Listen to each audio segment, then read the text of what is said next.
Attention avec Salim Moisi dans le couloir droit. Il centre dans la surface de réparation qui va être dévié tant bien que mal. La première frappe de la partie qui va passer au-dessus. Frappe de Hamadi Ayari. Quand j'ai dit ça, il y en a eu un dans la foule. Est-ce que ça a apporté bonheur à Lyon du Cher? La frappe à distance et l'arrêt de Michael Salamone. La première parade dans cette partie à la 27e minute. Encore une fois une solution sur le côté avec Soufiane Atik. Le bon centre d'Atik sur Jonathan Rivas. Frappe à distance. J'ai de quoi vous satisfaire Thomas Opic. Pour le moment en 0 et la touchant dans l'interligne, c'est très bien joué avec la position de Mahdi Talal. La touchant du pied droit qui se présente dans la surface. Talal sur la tête de la barre, Zukanovic qui ne pourra pas cadrer cette reprise en bout de course. Première occasion pour l'entente à la 39e minute. Une première période durant laquelle on aura surtout vu Lyon du Cher, aussi bien par le nombre de tentatives que malheureusement les blessures, avec Jérémy Romani sorti dès le quart d'heure. 0-0 à la pause entre l'entente et Lyon du Cher. Mais tout reste à faire, surtout pour les Duchérois qui, on va dire, mènent au point à la pause. Jonathan Rivas. Jeu écarté sur Brandon Tetika. Avec le centre de Tetika vers Julienne. La tête qui passera juste au-dessus du but de Michael Salamone pour entamer cette seconde période.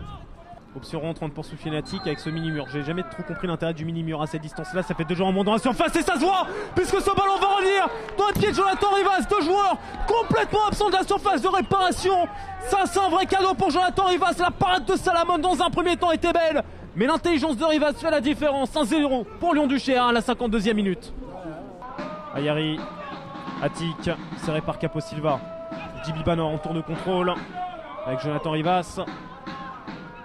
C'est bien joué là encore avec Ayari. Ayari toujours. Ayari dans la surface de réparation. Il va tout seul. Le soutien de Zerek Tuta. Première frappe contrée. La position illicite par contre derrière pour Hamadi Ayari.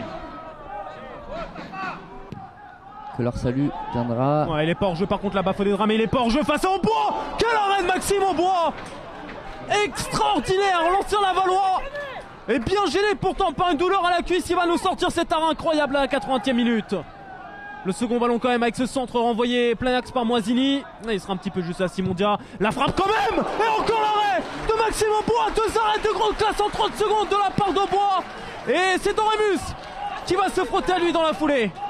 En tout cas, cette suite d'action du côté de l'entente. Attention. Ouais, attention à l'espace avec le très bon travail de Dirasuba. La remise de la tête dans la profondeur avec Soufiane Atik qui peut se présenter dans la surface de réparation. Atik pour le 2-0.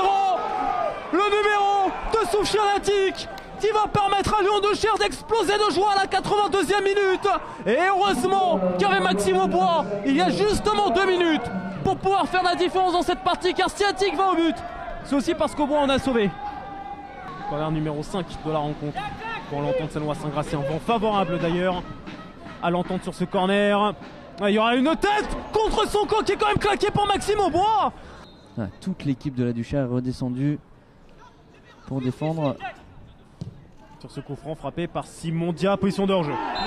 Position de hors-jeu à l'encontre de Bafodé Dramé.